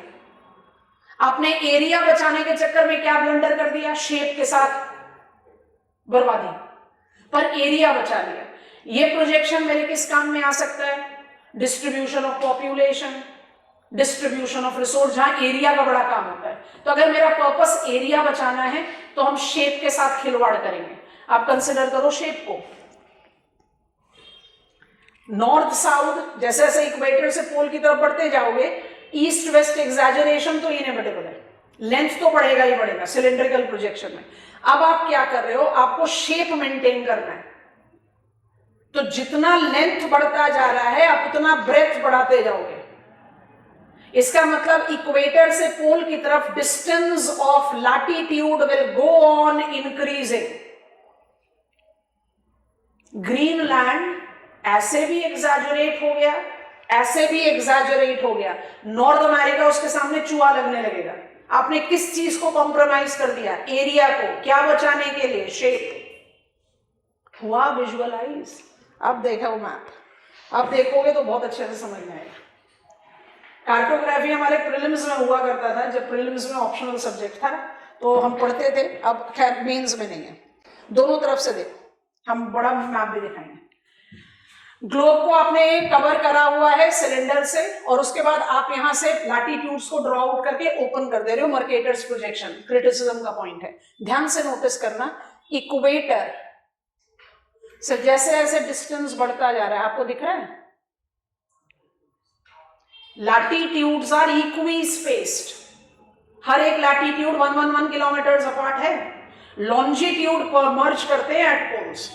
तो आप यहां क्या कर रहे हो, जितना ईस्ट वेस्ट एग्जैजरेशन हुआ उसी के रेफरेंस में आप नॉर्थ साउथ एग्जैजरेशन कर रहे हो। अब जरा इस मैप को देखो, बड़ी क्लैरिटी के साथ समझ में आएगा जो चीज हम समझाना चाह रहे हैं। विजुअलाइज्ड मर्केटर्स प्रोजेक्शन का इस्तेमाल करना क्यों क्रिटिसिज्म है? मर्केटर्स प्रोजेक्शन का इस्तेमाल करना इसलिए क्रिटिसिज्म है, क्यों? क्योंकि ऐसा कहा गया, एंटार्क्टिका को देखो एक्सपोनेंशियली लार्ज लग रहा है, बट अगर आप अफ्रीका को नोटिस करोगे कोई एग्जैजरेशन नहीं दिख रहा। क्यों नहीं दिख रहा?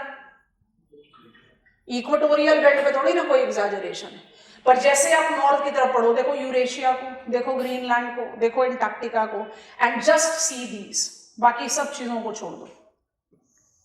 Distance between latitudes are on increase as I am increasing the sign of latitude. क्यों? क्योंकि मर्केटर्स प्रोजेक्शन ट्रू शेप प्रोजेक्शन है। ट्रू शेप प्रोजेक्शन होगा तो क्या चीज कॉम्प्रोमाइज कर देगा? एरिया। समझ में आ गया? अब इसको क्रिटिसिज्म में कैसे इस्तेमाल करते हैं? मर्केटर्स प्रोजेक्शन को पार एक्सेलेंट 19th सेंचुरी प्रोजेक्शन कहा जाता है। कॉलोनियल टाइम था। कॉलोनियल पावर कौन कौन से? छोटे छोटे कंट्री सारे यूरोप के।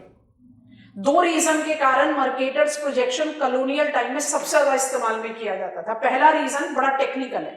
टेक्निकल ये है क्योंकि आप जितना ईस्ट वेस्ट एग्जैजरेशन है उसी को बैलेंस करते हुए नॉर्थ साउथ एग्जैजरेशन दे रहे हो, तो लैटिट्यूड्स और लॉन्जिट्यूड का जो क्रिस क्रॉसिंग है वो राइट एंगल पर है। तो हर true shape projection true bearings दिखाता है। और ट्रू बियरिंग्स को हम बोलते हैं azimuthal projection. True bearing projection क्या रहेगा? ट्रू बियरिंग प्रोजेक्शन माने रिलेटिविटी ऑफ लोकेशन परफेक्ट रहेगी। तो जब कॉलोनियल टाइम था तो मुझे ट्रू बियरिंग चाहिए था ना ट्रेड रूट्स के लिए, ट्रू लोकेशन का बियरिंग चाहिए, इसलिए ये बहुत इस्तेमाल में किया गया। और दूसरा रीजन जो मेरे क्रिटिसिज्म को जस्टिफाई करेगा, कॉलोनियल पावर इस तरह के प्रोजेक्शन को ज्यादा इस्तेमाल करते थे क्योंकि वो मैप ऑफ वर्ल्ड में अपने साइज से ज्यादा बड़े और डोमिनेटिंग दिखते थे।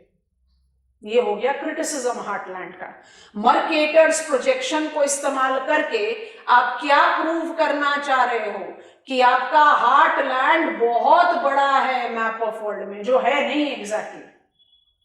जानबूझकर आपने इस्तेमाल किया ताकि आप अपने हार्टलैंड को ज्यादा डोमिनेटिंग बड़ा दिखा सकें, क्योंकि true shape projection in cylindrical by default will be compromising on area. I think you have understood. और जो तीसरा पॉइंट ऑफ क्रिटिसिज्म है वो सारा का सारा एडवर्सिटी। पिवट एरिया, हार्टलैंड, सब एडवर्सिटी जोन है, वो हार्टलैंड हो ही नहीं सकता।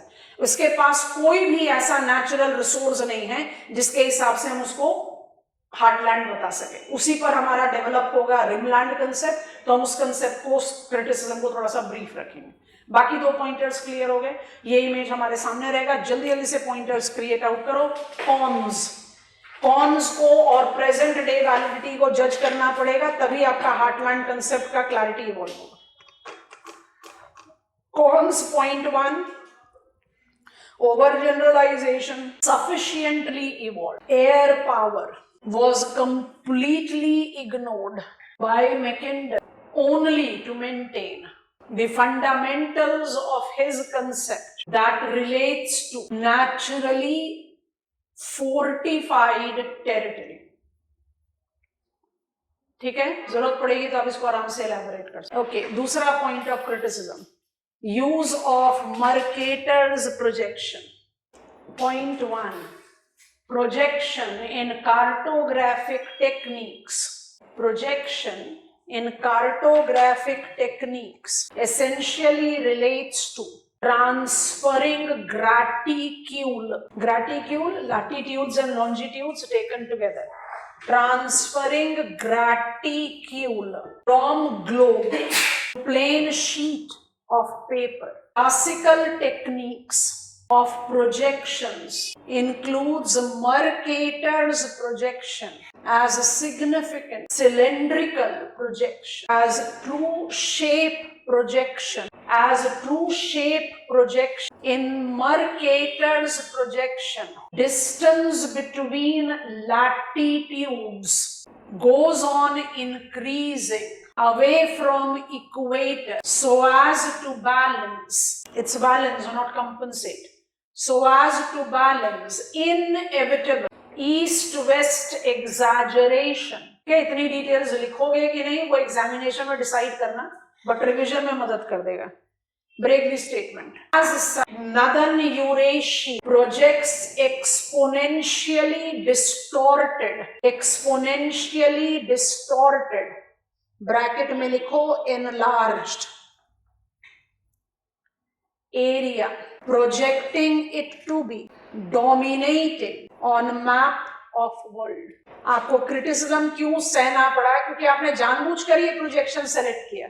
इस प्रोजेक्शन में आप दिखा पा रहे हो कि आपका हार्टलैंड जो है वो बड़ा मेजर पार्ट है मैप ऑफ वर्ल्ड में, क्योंकि आपने एरिया को इतना ज्यादा एग्जैजरेट कर दिया. आपके सामने मर्केटर्स प्रोजेक्शन आपको दिखाई दे रहा है कितना मैसिव एग्जैजरेशन. ग्रीनलैंड मुझे नॉर्थ अमेरिका के बराबर बड़ा दिख रहा है. कहां पर है? ये नहीं है, क्योंकि you have exaggeration increasing towards higher latitude. जब आप इक्वेटोरियल बेल्ट में हो ना तो आपको अफ्रीका में ज्यादा डिफरेंस दिखाई दे रहा है, ना southern south east south west Asia में, ना साउथ अमेरिका में. एग्जैजरेशन आपको हायर लैटिट्यूड की तरफ दिख रहा है. I think this is done. तीसरा पॉइंट ऑफ क्रिटिसिज्म बहुत ब्रीफ रखेंगे क्योंकि हमारा पूरा रिमलैंड कंसेप्ट इसी पर डेवलप होना है. Heartland as adversity zone, underline करके डैश डाल के लिखो. Strongly put forth by Spykman, क्योंकि हम इसी पर स्पाइकमैन का पूरा कंसेप्ट डेवलप करेंगे. तो क्या एडवर्सिटी का मतलब है वो बाद में बात करते हैं. पहले बताओ सब समझ में आ गया? अच्छा, अब इसको ना प्रेजेंट टर्म्स में अप्लाई करते हैं. मुझे समझ में आ गया व्हाट इज हार्टलैंड कंसेप्ट. मुझे समझ में आ गया कि मैकेंडर को जरूरत से ज्यादा क्रेडिट भी दिए जा रहे हैं कि उन्होंने कोई चीज प्रोजेक्ट की थी जो प्रूव हो गई यूएसएसआर ग्रोइंग. तो कंसेप्ट एज अ कंसेप्ट ही was very successful. And criticism का पॉइंट्स भी हम समझ गए, पर वो क्रिटिसिज्म भाई मेरी नॉलेज में होना चाहिए. उस क्रिटिसिज्म को हम एट बे भी रखें तो मेरे पास वैलिड वर्जन है कि हम हार्टलैंड को बिलीव करते हैं because heartland was is equal to former USSR. But USSR तो 1991 में डिसइंटीग्रेट हो गया. तो हम हार्टलैंड को पास्ट टेंस में क्यों नहीं पढ़ रहे? आपसे क्वेश्चन पूछना है. अब ये आ गया इंपॉर्टेंट डोमेन. अब इस चीज को अगर आपने जज आउट कर लिया तो आपने जियोपॉलिटिकल आइडिया पार्ट 1 को बहुत कॉन्फिडेंटली कंप्लीट कर लिया. फिर पार्ट 2 हमारा स्पाइकमैन का कंसेप्ट आएगा. हम पूरा कंसेप्ट ऑफ हार्टलैंड को किस पर बिल्टअप कर रहे हैं? यूएसएसआर. हमने पूरा क्रेडिट मैकेंडर को किस पॉइंट पर दे दिया? वो यूएसएसआर को प्रोजेक्ट कर रहे थे of heart of global geopolitics और वो ग्रो कर गया. तो भाई 1991 में तो यूएसएसआर डिसइंटीग्रेट कर गया, तो हार्टलैंड को तो पास्ट टेंस में चला जाना चाहिए. आपका क्या टेक है?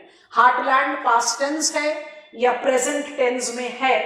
It is marking its validity today. What is your take? जल्दी जल्दी से बताओ. प्रूफ करना पड़ेगा. व्हाई? हाउ? जल्दी बोलो.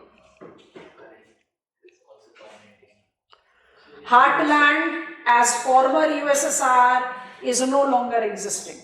ये मेरा टेक है, हम बता रहे हैं, क्योंकि हमने तो कंसेप्ट ऐसे ही बिल्ड करा कि यूएसएसआर को इमेजिन करो. मैकेंडर ने कंसेप्ट वैसे बिल्ड किया. तो 1991 में तो हार्टलैंड गया. क्या कंसेप्ट की वैलिडिटी चली गई? During the first few decades 1991 से अब आ जाओ 2000 तक, you had heartland easing out its prominence. But today, Heartland has evolved, have started reviving itself as what? Strong, aggressive, geopolitical momentum that Russia is showing. अपने दिमाग में ये चीज बहुत ध्यान से रखना. अच्छा, हम इसको बंद करते हैं, हमारे फ्लो चार्ट पर लेकर आते हैं आपको.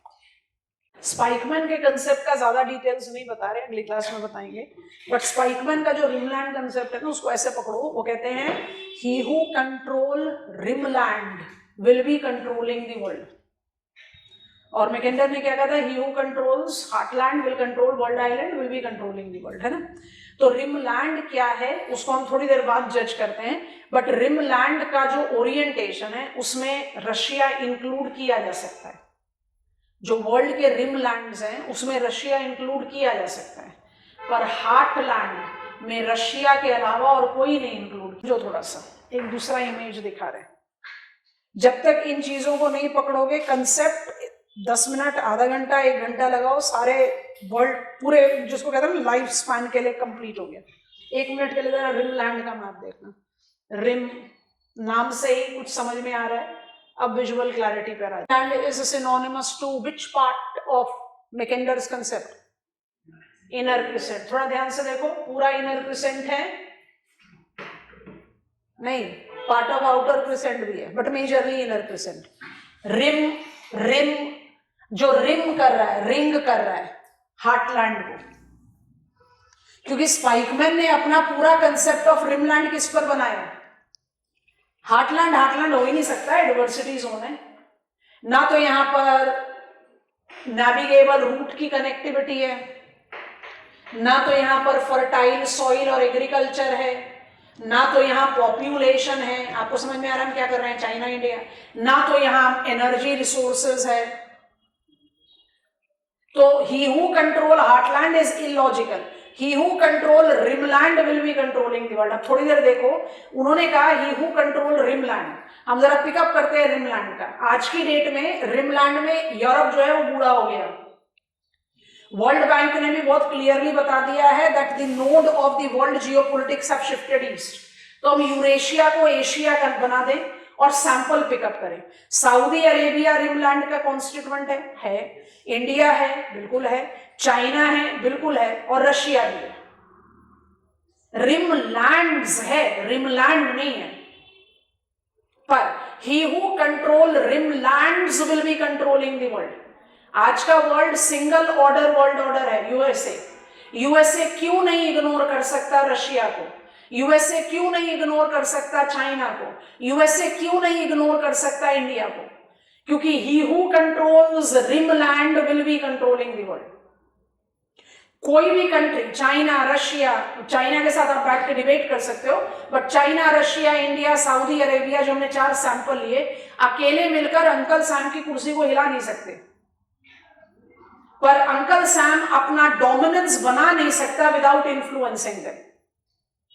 तो बिल्कुल सही है, 1991 में यूएसएसआर के डिसइंटीग्रेशन के बाद हम रिमलैंड की प्रोमिनेंस को बढ़ता हुआ देखते हैं। रिमलैंड का एक कॉन्स्टिट्यूएंट रशिया है, रिमलैंड पर बाद में जाते हैं। Russia is also reviving heartland. Russia आज भी डेवलपिंग कंट्री है, among BRICS, but it is not just in terms of geographical size, it is in terms of technology, economic, agriculture, every other domain, resource, come on, natural gas, crude oil producer. It is giving me that kind of, सिर्फ asset नहीं, सिर्फ size नहीं, सिर्फ technology नहीं, इसका जो geopolitical aggression दिखाई देता है हमें in the longest serving president Putin के रेफरेंस में, it definitely gives me the account heartland is on revive. जो आप क्रीमिया से लेकर यूक्रेनियन वॉर तक पहुंचे हो, आप बाय डिफॉल्ट जस्टिफाई कर रहे हो that heartland has revived itself. Reviving नहीं, रिवाइव्ड। और आप खुद सोच कर देखो, इतना प्रोजेक्ट किया गया कि क्रीमिया 2017 की बात है, क्रीमिया के बाद कोल्ड वॉर 2 शुरू हो जाएगा। नहीं हो पाया। क्यों नहीं हो पाया? कंपल्शंस बहुत अलग अलग है। 1991 में आप ग्लोबलाइज्ड इकोनॉमी नहीं थे, इतना स्ट्रॉन्ग इंटरडिपेंडेंस नहीं था। आज की डेट में आप सर्वाइव ही नहीं कर सकते एक दूसरे के बिना। इसलिए जब भी कोई पॉइंट, जैसे आप यूएस के टैरिफ सैंक्शंस की बात करते हो, तो क्या यूएस को उसका हीट बियर नहीं करना पड़ रहा? चाइना जैसे कंट्री तो टिट फॉर टैट कर रही है, इंडिया नहीं कर रही, क्योंकि India has never been of that temperament. But क्या यूनाइटेड स्टेट्स ऑफ अमेरिका में चीजें are not becoming expensive? Of course it is. So आप उसको कितने समय तक बियर करोगे? उसमें प्रैक्टिकलिटी है ही नहीं। तो पॉइंट ये है कि आज की डेट में जो इतना स्ट्रॉन्ग इंटरडिपेंडेंस इवॉल्व हुआ है, उसमें आप उस तरह का एक टग ऑफ वॉर तो अफोर्ड नहीं कर सकते। बिल्कुल सही है, लेकिन आप अगर उसको ह्यूमैनिटेरियन ग्राउंड से या सॉवरेन इंटीग्रिटी के ग्राउंड से देखोगे तो आप कहोगे नहीं, रशिया का ये एग्रेशन जो है वो जस्टिफाइड नहीं है, तो भी तो हम चुप बैठे हैं। Heartland has revived. और इस तरह के क्वेश्चन का आंसर देने के लिए आपसे पूछा मैकेंडर्स हार्टलैंड कंसेप्ट, आ गया आपका पूरा रजिस्टर भरा पड़ा है, जाके लिख दो। लेकिन क्वेश्चन आ गया आइडेंटिफाई रिवाइवल ऑफ हार्टलैंड। तो हम तो कहते हैं भाई heartland is equal to USSR, USSR खत्म हुआ 1991 में, तो हार्टलैंड तो खत्म हो गया, पास्ट टेंस हो जाना चाहिए। नहीं, it has revived itself. Reviving नहीं बोलेंगे अब, revived. I hope you have understood it all. Conclude कीजिए, बॉक्स आइटम बनाइए। कंसेप्ट का वैलिडिटी पॉइंट पर ये आप लिखोगे कि नहीं, वो क्वेश्चन की डिमांड पर डिपेंड करेगा। बॉक्स आइटम बनेगा। मैकेंडर्स geopolitical idea, Mackinder's geopolitical idea established itself with growth of former USSR as world power. Break the statement. Year 1991, disintegration of USSR. Year 1991, disintegration of USSR. Boldly underline. Termination of heartland. Thus, Mackinder's geopolitical ideas.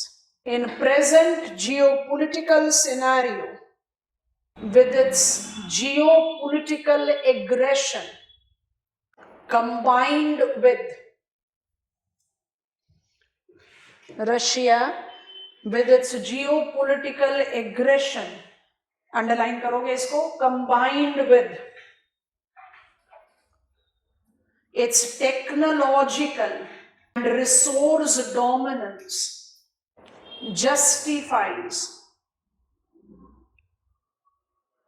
underline, revival of heartland, single nodal world order. ठीक है, अब इसमें आप tell Anders add करते जा सकते हो।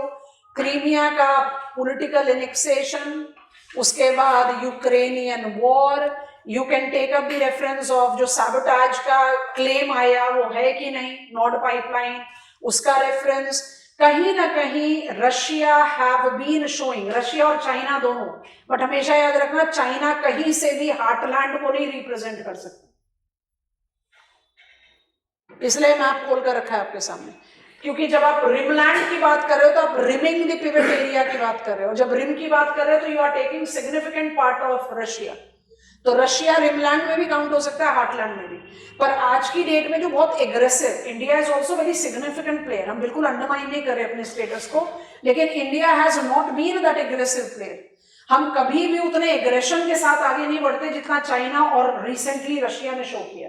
तो जो रशिया का एग्रेशन है, जो जियोपॉलिटिकल एग्रेशन है, सिर्फ एग्रेशन नहीं, रशिया का जो टेक्नोलॉजिकल डोमेन है, Russia is a significant provider of technological assets to world, और रशिया का जो हाइड्रोकार्बन्स में डोमेन है, चाइना का जो population, manufacturing and then critical minerals, इन सारे पॉइंट पर जो ये aggression and the very aggressive kind of a stand, I can surely recognise.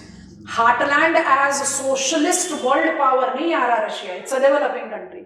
So single nodal world order में भी Russia is truly showing revival, rather revived heartland, not as world power for sure, इसलिए add करा दिया single nodal world power. तो जब भी आप इस तरह के क्वेश्चंस का आंसर लिखेंगे आपको ये कंटेम्प्ररी एग्जांपल्स देने पड़ेंगे। तो जो भी मेजर एग्जांपल्स हम जियोपॉलिटिकल फ्रंट में पिकअप करते हैं उनको आप ऐड ऑन कर सकते हो, चाहे आर्म्ड एनेक्सेशन की बात हो, चाहे मैनिपुलेटिंग द इलेक्शंस हो, कई क्लेम्स एंड काउंटर क्लेम्स हुए। हमारा सेकेंड टर्म जो अभी प्रेजेंट यूनियन गवर्नमेंट है, बहुत मैसिवली इसको डिबेट किया गया। ऑफ कोर्स कोई एविडेंस नहीं है कि सबसे पहला विजिट हमारे प्राइम मिनिस्टर का व्लादिवोस्टोक क्यों था, क्योंकि क्लेम किया गया कि रशिया ने कहीं मैनिपुलेट किया है ईवीएम्स को। तो पॉइंट, उससे हम क्या प्रूव करना चाह रहे हैं, हम बिल्कुल भी नहीं कह रहे कि हमारी कंट्री के ईवीएम्स को मैनिपुलेट करने में रशिया का हाथ है, बट एक पॉइंट जो जस्टिफाई कर रहे हैं वो क्या करना चाह रहे हैं, रशिया के पास ये प्रोबेबिलिटी है क्योंकि वो टेक्नोलॉजिकल पावर हाउस है, मैनिपुलेटिंग कैपेसिटी रखता है, बिल्कुल उस बराबर नहीं जो यूएसए है, इसलिए सिंगल नोडल वर्ल्ड ऑर्डर है, but heartland definitely have revived. एक क्वेश्चन लिखो, आप लोग क्वेश्चन का आंसर लिखोगे, हम रिमलैंड पर आपको जानबूझकर नहीं ले जा रहे, क्वेश्चन लिखेंगे। थोड़ा सा at par with previous year question ही है, बट हम उसको अपने फ्रेम में बता रहे हैं। चलो क्वेश्चन लिखो। Disintegration, quotes unquotes, has stated, of former USSR disintegrated validity of Mackinder's geopolitical idea. ठीक है, दूसरा क्वेश्चन लिखो, ये 2024 मेंस का क्वेश्चन है, आप चाहें तो खोल सकते हैं, नहीं तो हम डिक्टेट कर दे रहे हैं, आप उसको लिखेंगे। दूसरा क्वेश्चन लिखो, explain the heartland theory reference to contemporary geopolitical scenario. दोनों जो क्वेश्चंस हैं उसमें कोई सिमिलैरिटी दिखाई दे रही है ना, दोनों में सिमिलैरिटी दिखाई दे रही है। पर पहले क्वेश्चन में क्या करना है, हार्टलैंड को खत्म कर देना है। दूसरे क्वेश्चन में क्या करना है, हार्टलैंड के रिवाइवल को जस्टिफाई करना। बहुत ब्रीफ कंसेप्ट रखना पड़ेगा और लिखना पड़ेगा रशिया के वो सारे dimension, economic technological dimensions create करो, how Russia is manipulating bossing around in the global geopolitical. आ रही है बात समझ में? कंटेम्प्रेरी एज एक बार बिल्ड कर लोगे, ये काम सारे प्रिपरेशन टाइम के लिए प्रिपेयर हो गया, इसके बाद इसमें प्रॉब्लम नहीं। रिमलैंड कंसेप्ट ज्यादा प्रॉब्लम क्रिएट नहीं करेगा, लेकिन वहां पर भी वही चीज है, add on the contemporary age, तो वहां मेरे पास मल्टीपल ब्लॉक्स आ जाएंगे। सऊदी अरेबिया पूरा अरब स्प्रिंग में सऊदी अरेबिया क्यों नहीं मैनिपुलेट हो पाया, यूएई क्यों नहीं मैनिपुलेट हो पाया? क्योंकि बहुत स्ट्रॉन्ग कंट्रोल रखा हुआ है अपने overall cultural and economic domain में। इस तरह का कंट्रोल रखना with that magnitude of Arab Spring by default justifies the strong momentum that Saudi Arabia incorporate. Jerk आया क्योंकि पूरा का पूरा क्रूड ऑयल बेस्ड इकोनॉमी है और कोविड टाइम में क्रूड ऑयल की हालत खराब थी, डाइवर्सिफिकेशन अब आप जस्टिफाई कर रहे हो वहां पर, but it has hold, it has not just held in past, it is holding that prominence, क्योंकि आप अंडरमाइन तो कर ही नहीं सकते। हाइड्रोकार्बन्स का सेंट्रलिटी हम कोशिश कर रहे हैं कि खत्म हो, लेकिन वो खत्म इतनी जल्दी नहीं होने वाला। तो जो प्रोमिनेंस है वो प्रोमिनेंस रहेगा। अगर कोई एक चीज के साथ है तो उसका प्रोमिनेंस थोड़ा सा वीक होगा, जो मल्टीपल चीजों के साथ है उसका प्रोमिनेंस ज्यादा होगा। तो उस पॉइंट में चाइना टॉप स्लॉट लेता है, रशिया उसके बाद आता है, इंडिया उसके बाद आता है और सऊदी अरेबिया सबसे बॉटम में आता है। हमने जो 4 रिमलैंड सेलेक्ट किए, तो आपको वहां पर 4 डायमेंशन क्रिएट करने पड़ेंगे, जिसमें एक आपका रेडी हो जाएगा, Russia can be both revived heartland and one of the rimlands, और बाकी सारे कंट्री सिर्फ रिमलैंड हो सकते हैं, हार्टलैंड नहीं हो सकते। ये चीज अपने दिमाग में क्लियर रख लें। और हार्टलैंड का रिवाइवल, रशिया का एग्रेशन, और एग्रेशन मतलब आपके अंदर दम है तभी तो आपके एग्रेशन को लोग बर्दाश्त कर रहे हैं। तो दम क्यों है? वो दम है जो आपके अंदर टेक्नोलॉजिकल कैपेसिटी है या रिसोर्सेज है। तो आपको दोनों चीजों को बैलेंस करके लिखना है। आप सपोर्ट नहीं कर रहे, बट आप फैक्ट के साथ प्रूव कर रहे हो कि Russia is a revived heartland.